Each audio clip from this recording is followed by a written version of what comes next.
Now, Jay Diamond. WABC, New York.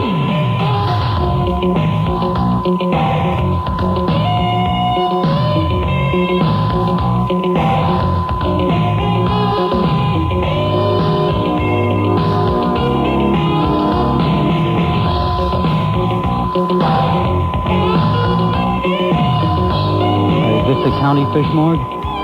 Yeah, this is Henry. Come on, cut the baloney, Jay. We know it's you. You're our biggest customer down here at the fish morgue. Nobody buys dead fish more than you do.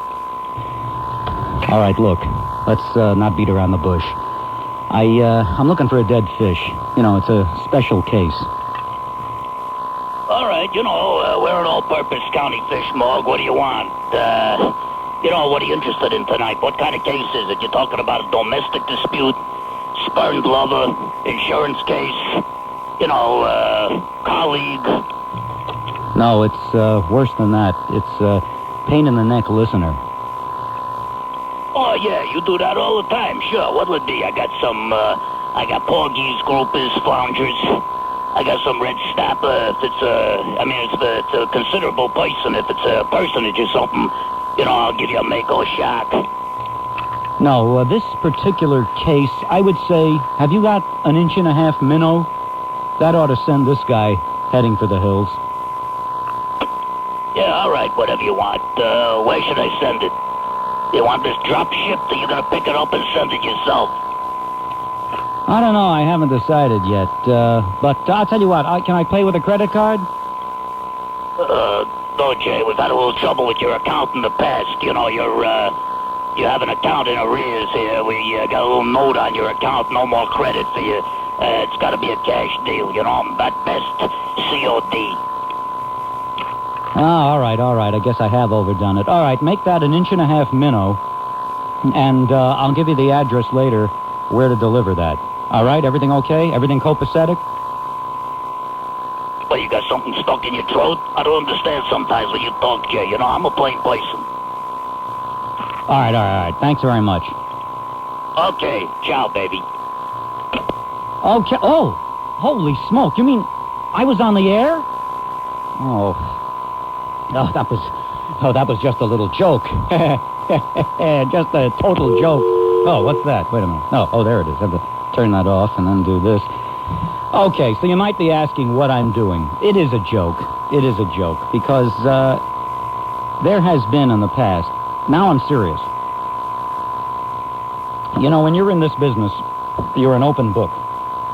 And anybody can call a talk show and say anything.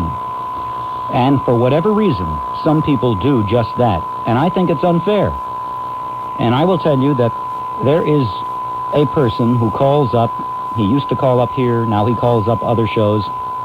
The individual has harassed me at home. And the individual says that I have made death threats to him.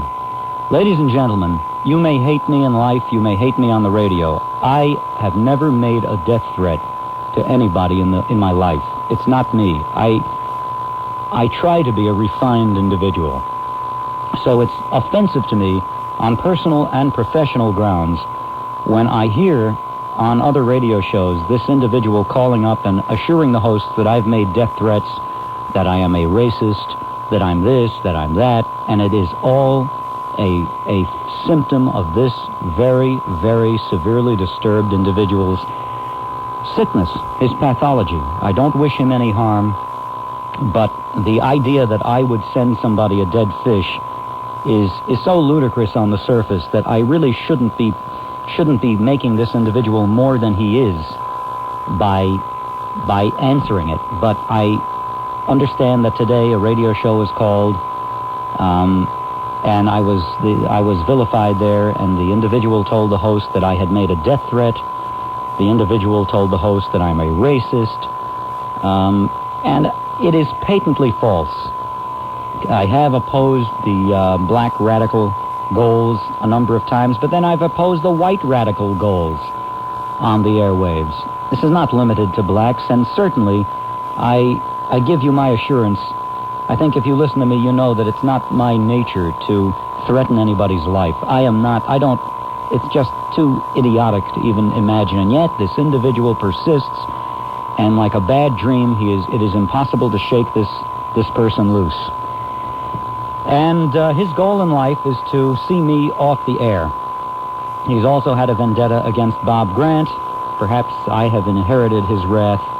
But one thing, he is free to call up anywhere and say whatever he wants, but if you ever hear in the future in any talk show that I sent anybody a dead fish, some stupid, inane thing like that, or I made a death threat, I am saying it on the air for those of you who are taping that you know, and I'm telling you now, for the record, that is absolutely false.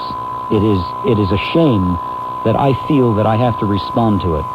But maybe there are some easily manipulated people who listen to me, who have heard these things, and who perhaps somebody is dumb enough to believe it. Unfortunately, the other station where the man calls up specializes in stupid callers. And so perhaps there are people who listen to that station who believe him. However, I was very gratified when a very lovely, sweet lady, I might add a lady who identified herself as a black lady, on this other station said, "That is a lie. The man who just called is a liar, and he's crazy." And this black lady on that station defended me, and whoever you are, I really do thank you. You have a lot of class. Now, in the spirit of those remarks, let me say that tonight I am declaring an amnesty for all people who oppose what I say, who disagree with me. Anybody who hate me, you're all free to call up. Not that you're never free to call up. Although I get letters, and some of the letters say, you are afraid to talk to this one, and you're afraid to talk to that one because they're too smart for you. And so help me, I've been here. I mean, Bill Lally isn't working here with me that long, but Bill can tell you and Carl can tell you that I don't think I ever, and when the other individual was here answering the calls, I don't think I ever gave an instruction to take special calls or to knock off special people. The people who work with me know that with the exception of the last 20 minutes of the show, when I try to scramble and fit everybody in, I take them off the top as they are put on the screen here. I don't edit. I'll even say it to Bill now. If you're in a jam, don't worry about putting up the topics. You can just put up the name and that's fine. These people that call up and say, I'm afraid to talk to this one, I'm afraid to talk to that one, I'll talk to anybody who calls me and wants to have a conversation. I'm not interested in picking up the phone if somebody says, your mother is that I'm not going to listen to.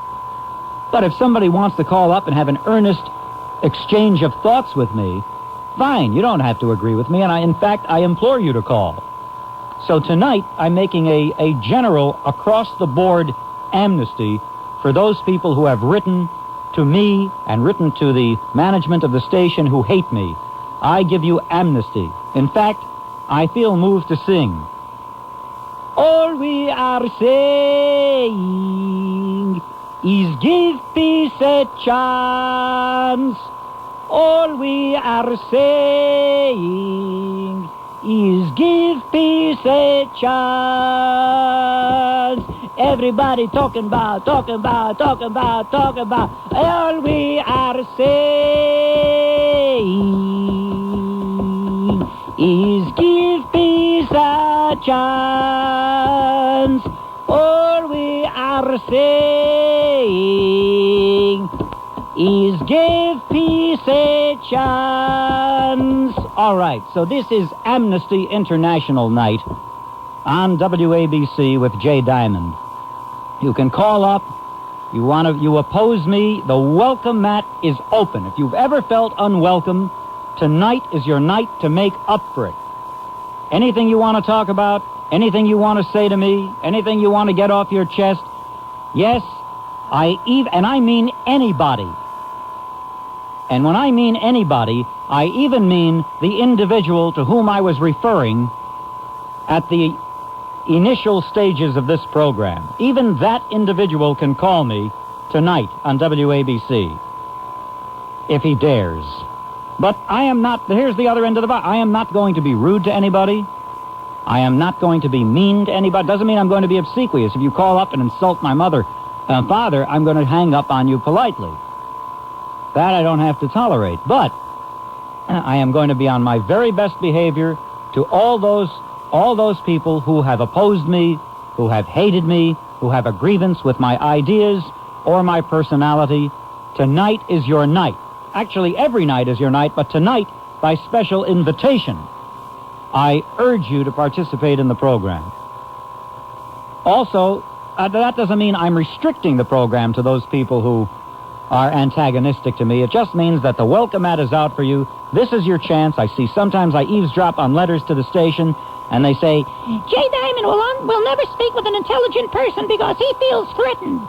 That's not true. I take the calls off the top. You can ask Bill when he answers the phone. Carl's the engineer. You can ask them if I've ever said, screen these calls very carefully for me. I never had. And when Vernon was here, he had the same instructions. I said, give me everybody, even those who hate me or against me, blah, blah, blah, blah, blah. Perhaps I don't have enough people calling me up arguing with me, perhaps because they're intimidated. Tonight, I'm taking that burden off of you. There is no need to feel intimidated. Get it off your chest. This is amnesty. We'll give peace a chance.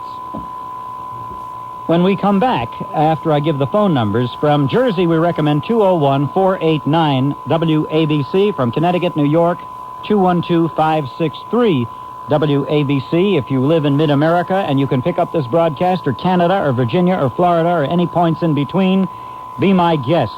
The welcome wagon is out, and we are on WABC. Jay Diamond.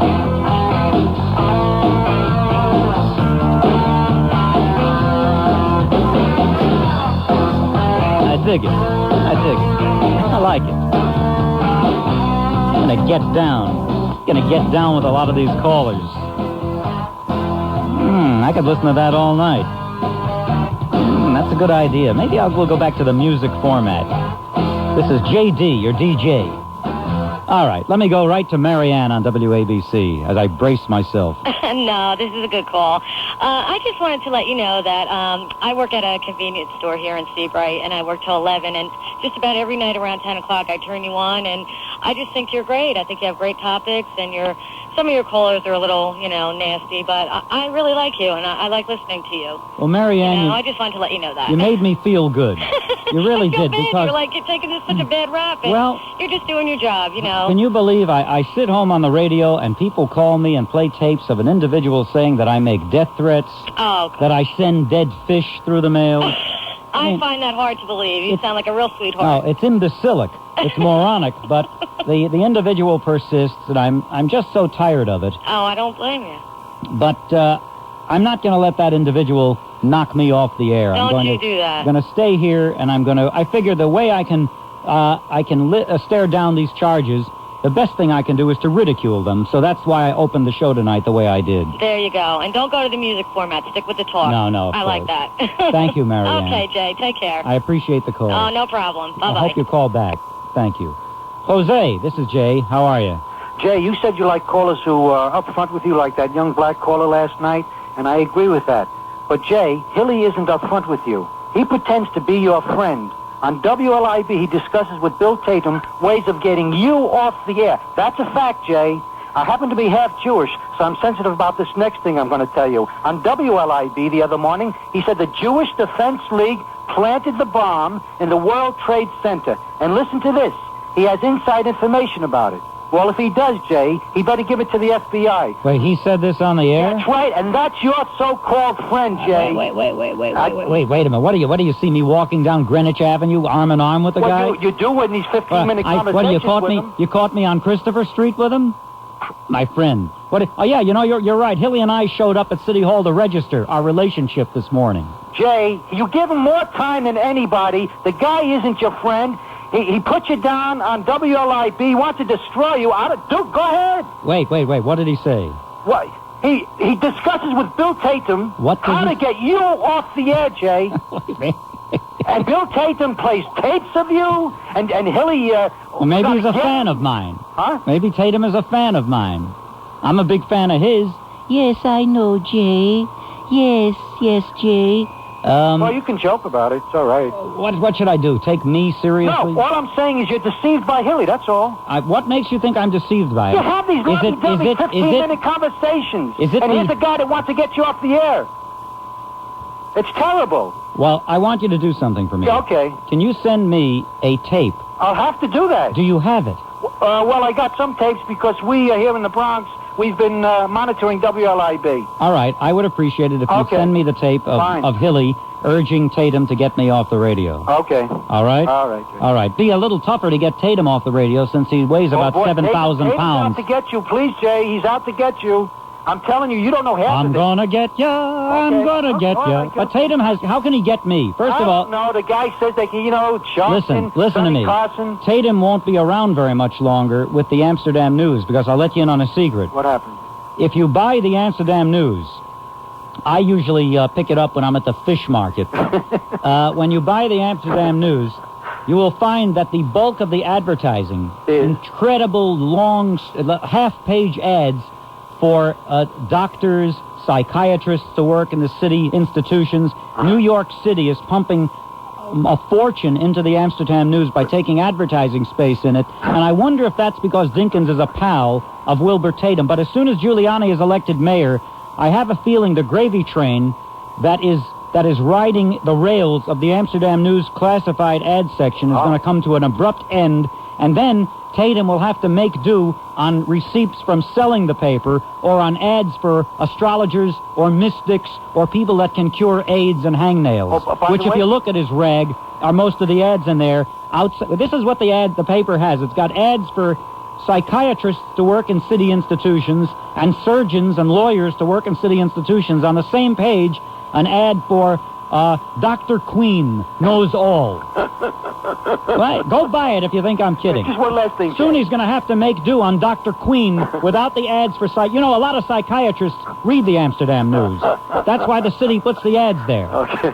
Well, as soon as his buddy is out of City Hall, and if I have anything to say about it, that'll be this November. Hey, Jay. What? Hispanics are going to vote for Giuliani for the first time here in the Bronx because of the curriculum. Hey, I want blacks to vote for Giuliani. I want blacks to vote. That's a tough one. That's a tough one. Any black person who can distinguish his own best interests from the interests of a small mob will vote for Rudy Giuliani. Well, you got it there, Jay. Okay. Okay, good luck. Thank you, Jose. Right, okay.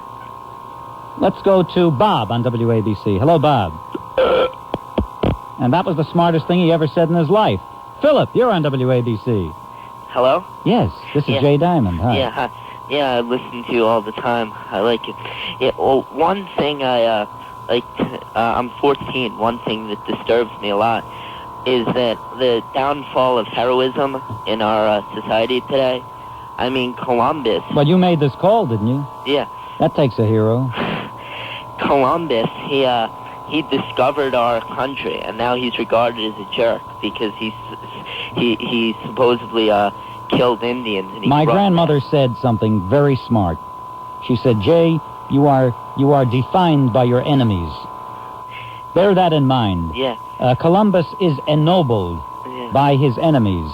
Yeah, and also... You take it from whom it comes. And also, lately, people have been a little harsh on cops who... I'd like to see what they would say and they would do if cops went on strike. Thank you very much. I appreciate it, Philip. Okay. You're well on your way to becoming a prize listener to my program. Frank, this is Jay Diamond. How do you do? Hello, Frank. How are you? Good. I love listening to your show. Thanks, Frank. And I also know who that Maureen is from Seabright. Oh. Your first caller. Oh. Anyway, the reason why I'm calling you, if you need a witness about that crazy... Is that the same guy that's bothering you? Well, I don't know who you mean. The guy from the diner. I don't want to... We won't mention him. But anyway, I heard him talk bad about you if you ever needed a witness. Oh, you did? Oh, yes. I was there. Oh, you were there? There's another guy called up. I see. Well, he's allowed to... but this is lies. This is outright falsehoods. It's slanderous. It's a little difficult for me to sue for slander because I'm on the radio. Well... And you're almost allowed to say anything you want about somebody who's a public figure. Well, you're a better person, Jake. Anyway, the reason why I'm calling is today I was listening to LIB, and you've heard of Leon Lewis? Yes. Okay. And I must say, from listening to the guy, he's a very intelligent man. He's a nice man, Right, too. nice man. And he had black people calling him today, telling him that they don't like him because he does not understand the black people. And meanwhile, he's trying to tell them to forget about slavery, what happened a long time ago, and just go on and continue, not wait for somebody to reach out and help them constantly. And they want to get him off the station. And I can't understand it. They're looking always for sympathy. And here's a guy, their own type of person, that's trying to help. Might be the best thing that ever happened to him if they get him off the station. Maybe he'll come here. They don't deserve that guy. He's a dynamite guy, and so are you, Jay. Have a good night. Thank you for the call. Bye-bye, Jay. All right, ladies and gentlemen, this is Jay Diamond. Paul, stay where you are. William, stay where you are. Dave, Jim, Chuck, everybody else, stay where you are. I'll get to all the calls following this very important advice. Yes, good evening, Jay Diamond, the Dean of Talk Radio for Late Night. It's a pleasure speaking with you. I'm calling about a pet peeve and also something of a professional nature with the Clinton plan coming into play. And I realize nobody's talking about taxes, but I hope I get a chance to be the first one here. There's a lot of things that are really flawed with the Clinton plan, and I try to teach my students, my clients, et cetera, and so forth, all about it. But let me just address 2 points in particular about the plan, if I may. Number one, in part of the plan, he addresses the raising of corporate taxes to make American business, try to pony up some money to help decrease the deficit. Well, the thing is that there's no such thing as corporate taxes. There's only, it's really a consumer tax. Actually, people will be paying that to increase the prices on their goods and services, which is a shame, but people should know there's no such thing as a corporate tax. A corporate is like an inanimate entity. That's number one. And number two, to talk about reducing the deficit by raising taxes, which is really just a hideous idea because it's all spending driven. That's all the deficit is spending driven. And as a matter of fact, had the spending over the last 10 years been kept just to the rate of inflation, right now we would be having a surplus and not a deficit. Okay? So I just wanted to bring those 2 points to the attention of the people. And again, thank you for an excellent talk show, Mr. Jay Diamond. Thank you, Paul. Appreciate the call. Bye. Bye. William, you're on WABC. Hi. Hi, Jay. Yeah. Thank you so much for your time. This bit of information is probably off the wall. I just got back from Arizona, and I was telling your screener that I played golf with a fellow from Montana who happened to have heard your spoof with Bob Grant about the frozen cryonic man. Oh, they're still talking about that? Well, let me tell you, this is really funny. This was in Montana? Well, let me tell you what happened. I have a place here in New Jersey, and I have a place in Chandler, Arizona, Sun Lakes. And back in October, I'm playing golf with 3 older fellows from Montana, Wyoming, and Canada. So we got done playing golf. We went in for a drink, and we're talking about longevity and living longer and this and that. And this one fellow said, you know something? They've done it, And I'm listening. And he said, this fellow was in Philadelphia or someplace east here, and he picked up your show. And he caught the first portion. No, this is no baloney. He caught the first portion, and I have to admit this to you, I caught the first portion. You know how long ago that was? That was October 1990. Is that when that was? Yep. Well, I heard it last... Did you replay it last year? I don't think so. Well, no. Whenever you did it, anyway, I caught it, and I started to believe it, too, but I said, no, it can't be. So, apparently you had the second portion on a Saturday. No, it was just replayed on a Saturday. Okay, it was replayed. But anyway, I finally caught the final thing on a Saturday, and I said, I laughed my head off. Oh, anyway, I see. So, this particular older fellow, he only caught the first portion, and he's telling us that it happened. He heard it, and he swears by it. He said, I'm telling you, it happened. I heard it. It's absolutely official. They're doing it, and I'm surprised that the media has... So, if the people... I don't mean to interrupt you, but there are people listening who might not know to what you're referring. Well, there are people out there that have heard it. We made up a book, ladies and gentlemen. We made up a book which said, Cold Body, Warm Heart. Right. An existential journey through cryonics. And I played a man who had been in a skiing accident. That's it. A wealthy guy, a remittance man, who embarrassed his family with a life of drunkenness and womanizing. And I perished in a skiing accident, and I was immediately put on ice by the Hydrox Ice Cream Company. And then I was accidentally defrosted, and Bob was interviewing me about this book that I had written after having been dead for 25 years. That's it. And he asked me, well, what's the principal problem that you face in adjusting to life again? And I said, explaining 25 years on my resume. Well, how could I get a copy of that? I don't know. Oh, God. I might have it someplace at home. Is that right? Yeah, I might. I'm going to try to exhume it. What, is there another number I may reach out maybe at the end of the week? Maybe we'll ask permission to play that again. Well, you know, it's funny. I heard your beginning words, and I know you're a little upset. I said, gee, let me call him about this. Maybe loosen him up. All right. Listen, I appreciate this. Thank you very much. You're very good. Thank you, William. Bye-bye. Okay. Now we'll go to Dave. Hello, Dave. This is Jay Diamond. Good evening, Jay. Hi. Hi, it's a pleasure to speak to you again. Same here. It really is a pleasure to speak to you. You know how highly I value your calls and contributions to the show. Thank you so much. There are two things that I want to touch on briefly.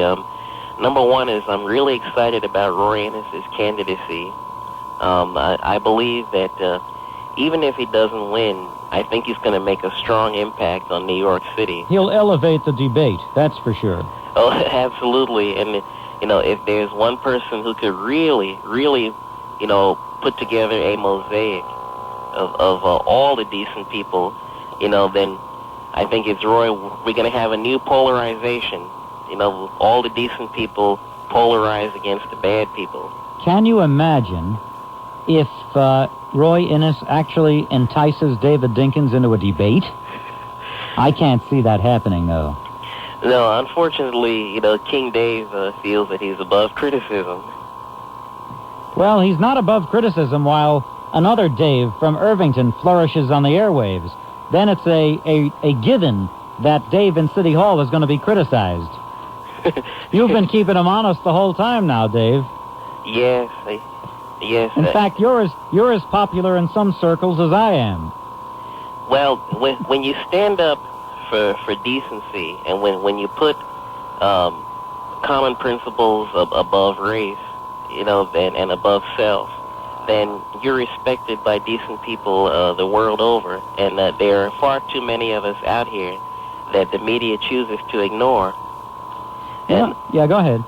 The other thing that I wanted to just let you know that if you happen to come by the studio on Thursday afternoon at 12 noon, look for Big Al and his gang of bullies. They were on WLIE today. Yeah. And they're planning a demonstration against WABC. And, oh, really? Hello? Thought for a minute they got you. Well, no, my mother was whispering something to me. Okay. They're planning a demonstration against WABC to quote-unquote protest the negative things that are said about blacks on a day-to-day basis. Now... Yeah, here's one. All blacks don't follow the party line of radicals.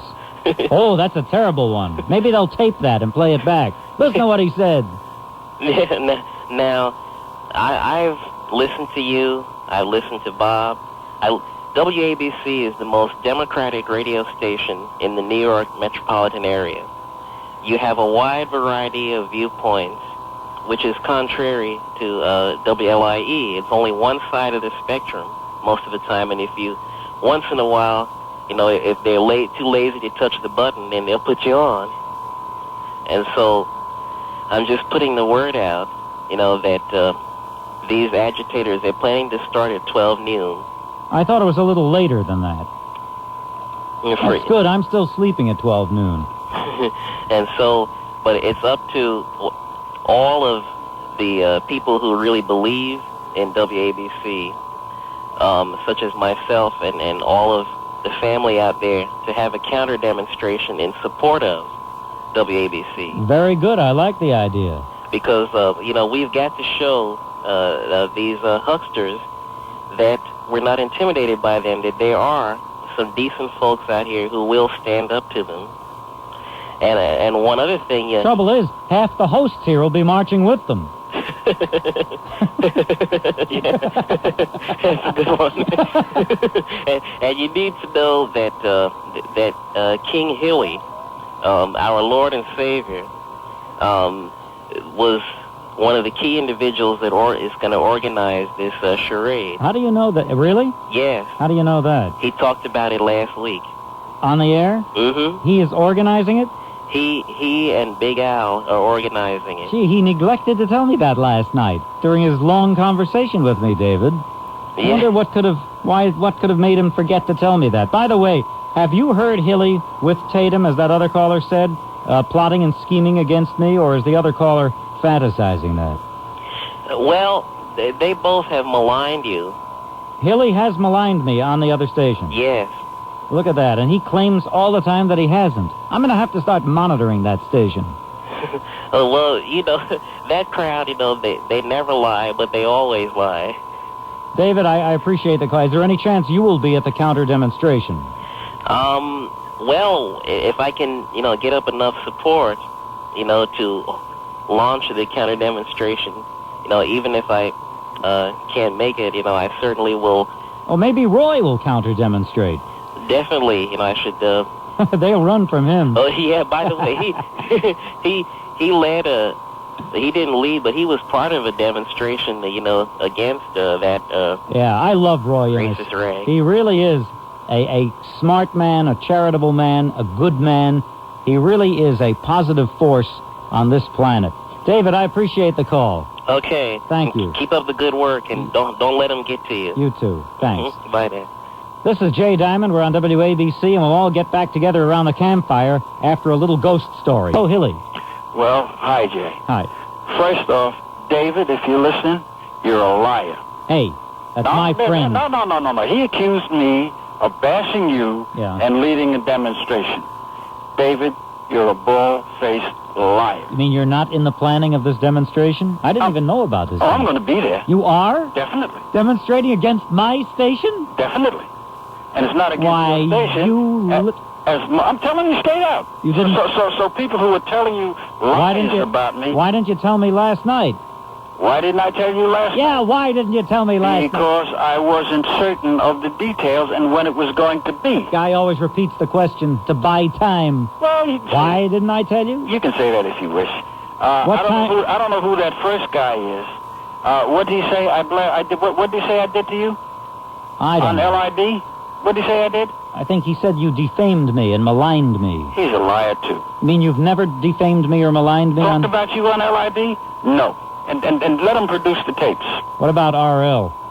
Nope.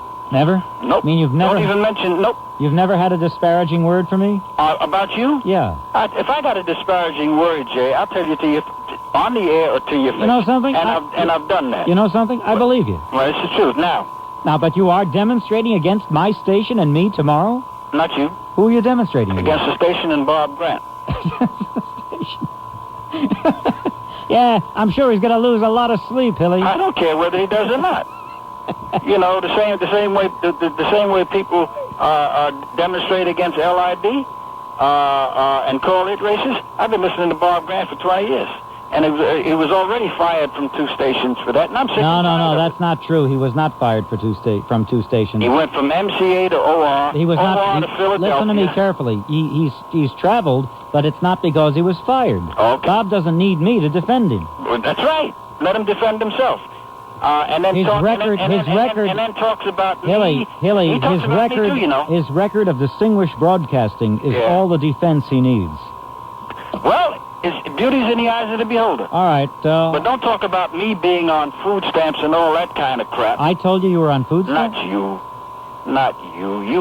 You tell me what's on your mind. I tell you what's on my mind. But don't not allow me on your program and talk about me. All right, I'm going to take a break. Stay where you are, and we'll be back with Hilly and a mystery guest following this important commercial enterprise on WABC. Anytime. Okay, here he is. Hello, John.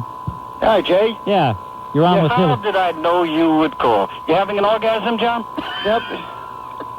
I will always be where there is racism and injustice on the other end of the line. I will follow. When's the last time? I will follow you to the ends of the earth. When's the last time you had a black in your house, John?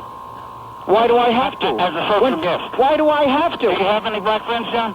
I have plenty. You know who they are? Friends? Colin Powell, Emmanuel Little. No. Personal friends. Good. Personal friends, John. Good. Personal friends, John.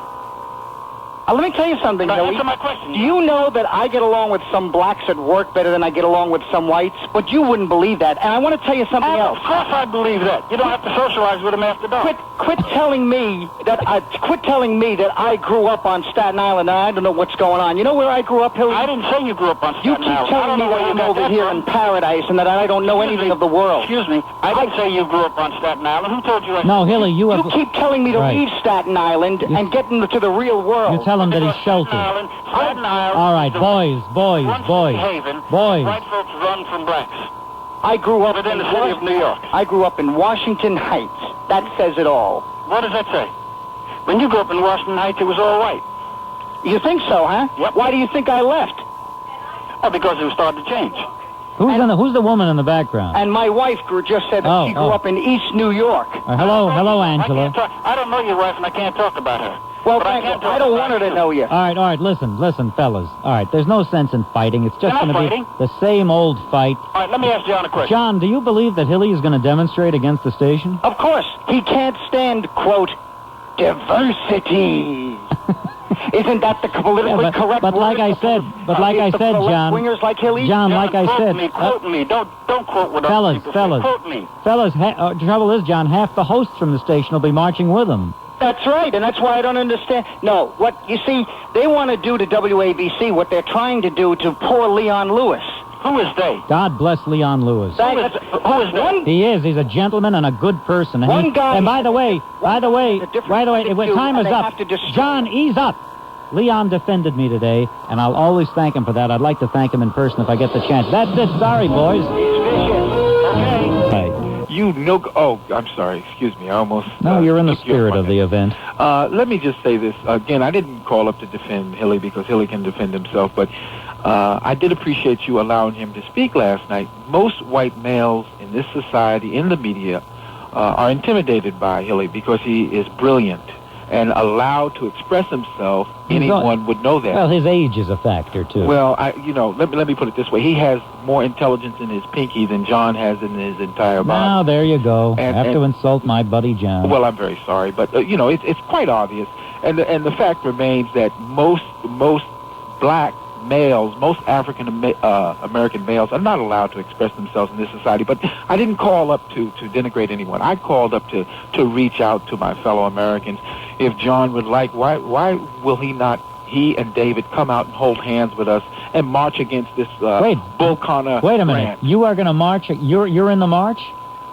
Well, I didn't say that, but perhaps I will be. You are going to march? Idea. I'm surprised that you're allowed to call talk shows again. I know that certain relatives of yours put the lid on you. Yes, that's true. And it took all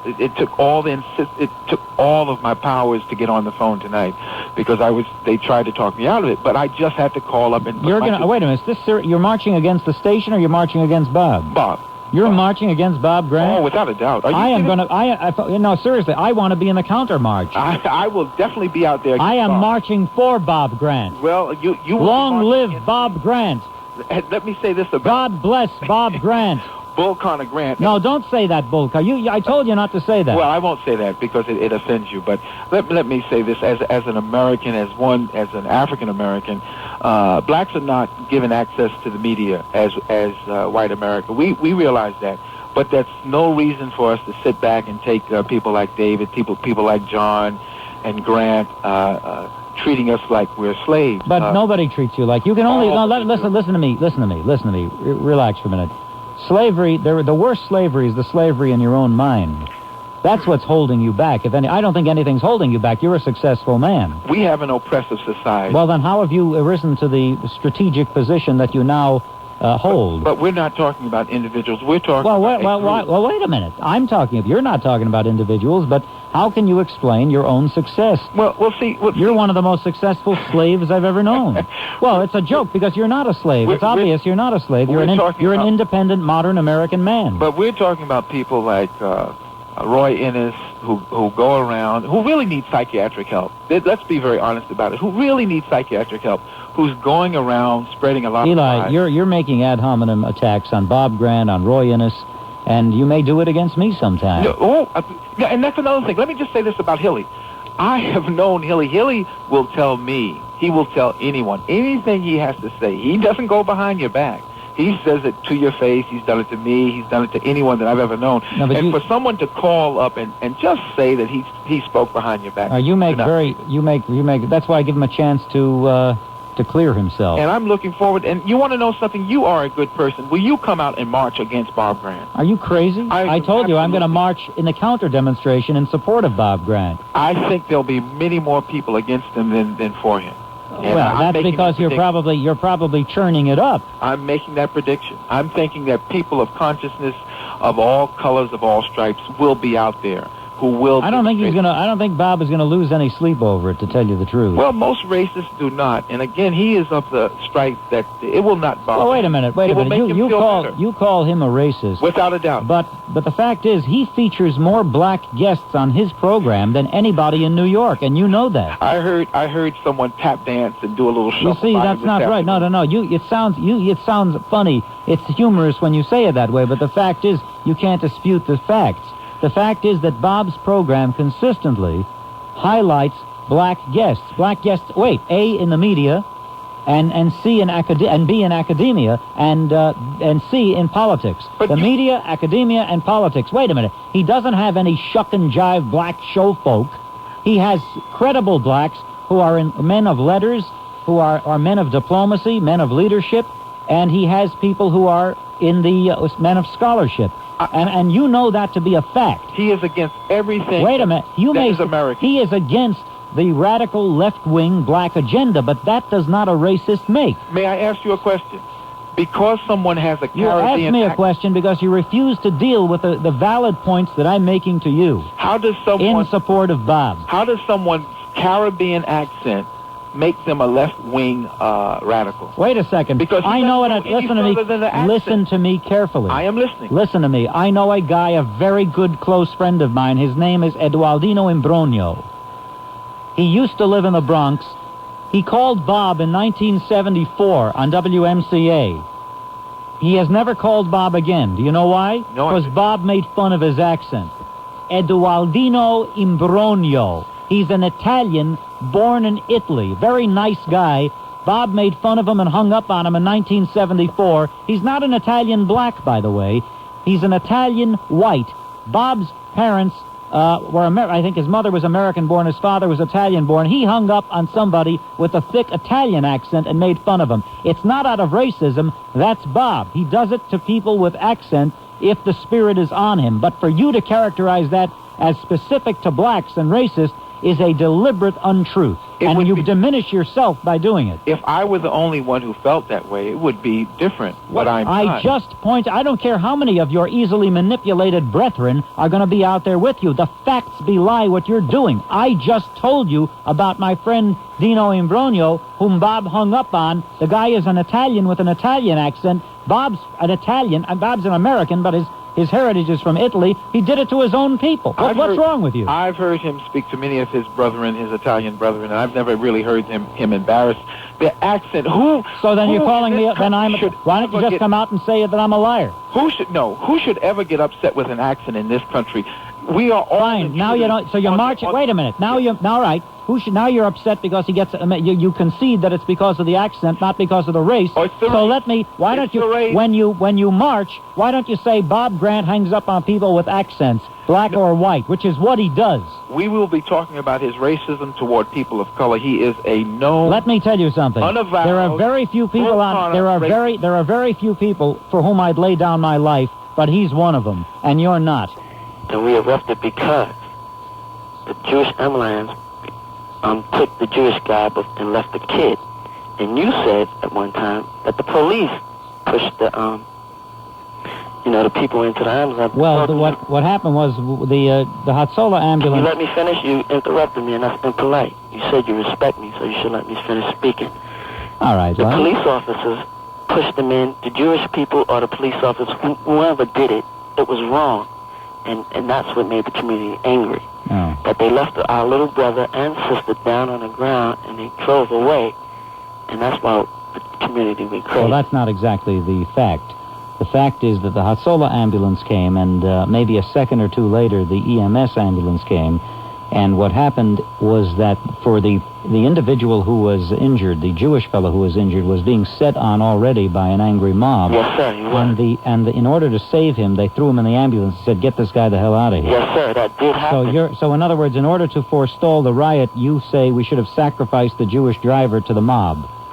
Well, I'm not saying that. I'm definitely not saying that. Well, then I don't how wish can no you- one to get hurt. Then how can you take issue with the decision on the part of the authorities at the scene to rescue the Jewish fellow by throwing him in the ambulance and saying, "Get him the hell out of here"? But it wasn't really a rescue type situation. But they were setting on him. Mr. Diamond, in Mr. any Lowe. community that you when children are being hit by a car, the community gets angry. In an Italian community, you cannot go into the Italian community. I want to advise you that about 4 weeks ago on Queens Boulevard, a Russian Jewish family, mother, daughter, and father, the daughter I think was about 14 years old, was killed by a drunk driver. African American. Right, and he was not mobbed. He was not set on. There was no riot. No, so sir. you're mistaken. No, sir. No, I'm not mistaken. Those people were breaking the law, and they broke the law.